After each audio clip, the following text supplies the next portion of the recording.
Hi friends, ಎಲ್ರಿಗೂ ನಮಸ್ಕಾರ. ಇವತ್ತಿನ ಸ್ಪೆಷಲ್ ಏನಪ್ಪ ಅಂದರೆ ಪಾಪ್ಕಾರ್ನ್. ಪಾಪ್ಕಾರ್ನ್ ಯಾರಿಗೆ ಇಷ್ಟ ಆಗಲ್ಲ?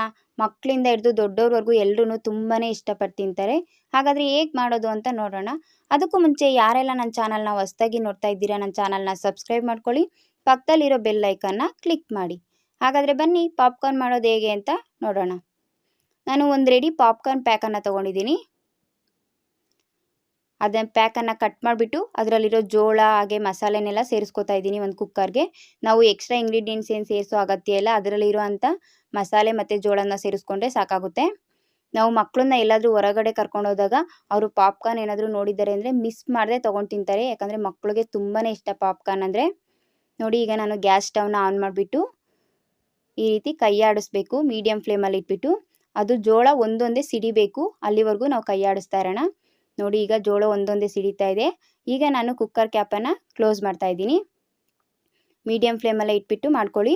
ಕುಕ್ಕರ್ ಕ್ಯಾಪನ್ನು ಕ್ಲೋಸ್ ಮಾಡಿಬಿಟ್ಟು ಒಂದ್ಸರಿ ಈ ರೀತಿ ಶೇಕ್ ಮಾಡೋದ್ರಿಂದ ತಳ ಹಿಡಿಯೋದಿಲ್ಲ. ನೋಡಿ, ನಾನು ಪಾಪ್ಕಾರ್ನ್ ಹೇಗಾಗಿದೆ ಅಂತ ನಾನು ನಿಮಗೆ ತೋರಿಸ್ತಾ ಇದ್ದೀನಿ. ತುಂಬ ಚೆನ್ನಾಗಿ ಪಾಪ್ಕಾರ್ನ್ ಆಗಿದೆ. ನಾವು ಮೂವಿಗೆಲ್ಲ ಹೋದಾಗ ಇಂಟರ್ವಲ್ ಟೈಮಲ್ಲಿ ನಾವು ಫಸ್ಟು ತೊಗೊಂಡು ತಿನ್ನೋ ಅಂಥ ಒಂದು ಪದಾರ್ಥ ಅಂದರೆ ಅದು ಪಾಪ್ಕಾರ್ನು. ನಾವು ಮನೇಲೂ ಸಹ ಈ ಥರ ಪ್ಯಾಕ್ ತಂದುಬಿಟ್ಟು ಮನೇಲಿ ಮಾಡಿಕೊಂಡು ಫ್ಯಾಮಿಲಿ ಜೊತೆ ಎಂಜಾಯ್ ಮಾಡಿಕೊಂಡು ತಿನ್ಬೋದು. ಫ್ಯಾಮಿಲಿಯವರೆಲ್ಲ ತುಂಬಾ ಖುಷಿ ಪಡ್ತಾರೆ. ನೋಡಿದ್ರಲ್ವ ಪಾಪ್ಕಾರ್ನ್ ಮಾಡೋದು ಹೇಗೆ ಅಂತ? ಹಾಗಾದರೆ ನೀವು ನಿಮ್ಮ ಮನೇಲಿ ಒಂದ್ಸರಿ ಟ್ರೈ ಮಾಡಿ ನೋಡಿ, ಹೇಗಿತ್ತು ಅಂತ ನಂಗೆ ಕಾಮೆಂಟ್ ಮಾಡಿ ತಿಳಿಸಿ. ನನ್ನ ಚಾನಲ್ನ ಸಬ್ಸ್ಕ್ರೈಬ್ ಮಾಡ್ಕೊಳ್ಳಿ. Thank you.